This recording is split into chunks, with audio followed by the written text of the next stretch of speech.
It's become clear who's pushing the United States towards a civil war and how they're doing it. Today, half of Americans believe that a civil war will break out in the next 5 years. They say this is because they see how deeply divided society is and don't see a path towards reconciliation. After the release of the investigative film The Impact, we now know who's fueling hatred and intolerance in our society. The word cult is being used as a weapon to drive America closer to civil war. How does this happen? Take, for example, Stephen Hassan's 2019 book, The Cult of Trump.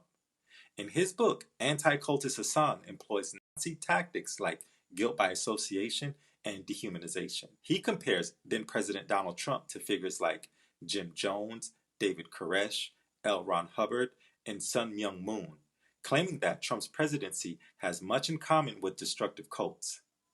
It's important to note that the names Hassan uses for comparison were previously stigmatized by anti-cult organizations through long-standing disinformation campaigns, which use labels like sect or cult to discredit and dehumanize them. Hassan goes further, suggesting that every American who supports Donald Trump is a member of this so-called cult.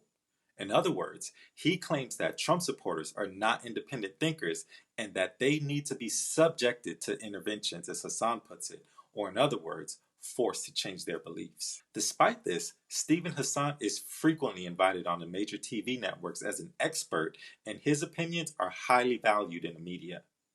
It's people like Hassan who are stoking the flames of hatred and intolerance in our society, and it's their activities that have brought America to the brink of civil war. To prevent a tragedy, we must stop these anti-cult Nazis from having access to the media and television. They need to be banned from speaking publicly and promoting their Nazi methods. Only then can we prevent them from sowing hatred and division in our society.